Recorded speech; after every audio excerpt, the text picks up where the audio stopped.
I'm a retired school teacher with nearly 25 years in public education. One of the things that used to frustrate me the most were students who refused to accept personal responsibility for their actions and the consequences of those actions. How ironic that these are exactly the same things that so frustrate me here tonight with the members of this school board. While I am appalled that my taxpayer dollars paid for a pedal pub, meals to a Perkins restaurant, district employees to move district equipment to their personal property for personal use, payment of settlement fees for ongoing, seemingly never-ending lawsuits that seem to plague this district, the firing of valuable employees for whistleblowing, and a list that could go on and on. What I am most appalled by is the lack of acceptance by the vast majority of you for your personal responsibility in creating this mess.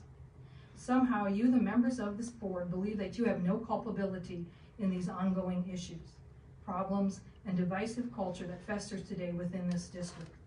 Many of you have served multiple terms on this board, meaning that you were here when the lack of oversight and the lack of fiduciary responsibility started happening years ago, and yet you did nothing to stop it. Time and time again in the auditor's report, it states things like, quote, lack of control, quote, lack of action, quote, lack of communication, quote, lack of transparency, quote, lack of trust, and most damning, a lack of appropriate oversight and failure to ensure implementation of adequate internal controls that enabled a dysfunctional work environment with a lack of accountability and trust by this board, by this school board. But instead of saying to the public that you have thoughtfully read the state auditor's report, recognize that there are severe problems that need immediate attention and action, and apologize that you have been negligent in your duties and are working hard to gain our trust again and hold those people responsible for accountability. What has been said instead by President Linsky, speaking for the board, is the board believes that there are inaccuracies in the audit report and that you are gathering the supporting documents to refute that audit. And for good measure, we throw in that you are doing this to support your fiduciary responsibility. Seriously, really? Does taking fiduciary responsibility seriously now mean that we, the taxpayers, have to pay district employees to attempt to find evidence to make you, the board, look good? That doesn't seem to me like the best use of our district resources. And to me, it certainly doesn't seem like taking your fiduciary responsibility seriously.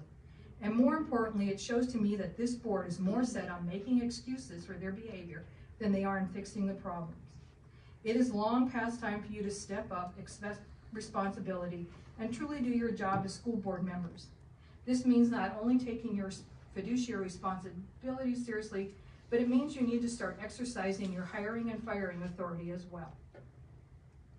There is only one person the school board hires and fires, and that is the superintendent. And it is time for this superintendent to go. And not at the end of the school year, but now. The district needs to bite the bullet, buy out her contract, and say goodbye.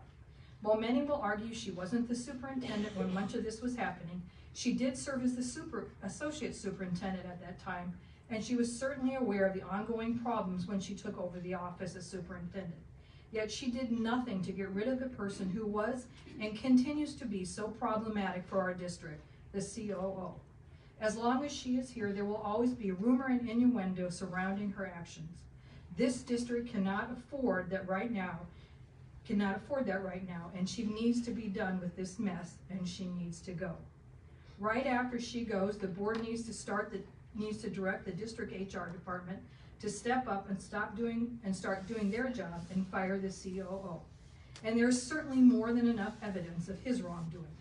And again, had the board been doing their job when all this came to light, the COO would have been gone 2 years ago. Maybe with these two folks gone, the teachers, the staff, and the general public can truly start to trust again the district and that it is trying to correct its ways. Hopefully tomorrow, instead of reading something awful in the Des Moines Register that the Waukee district has done again, the headline in the Des Moines Register will read, Waukee School Board terminates superintendent, fires COO, and takes back control of its district.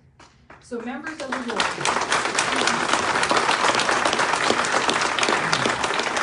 finally, apologize for this mess, accept your personal responsibility in causing it, get some backbone, and start doing your job.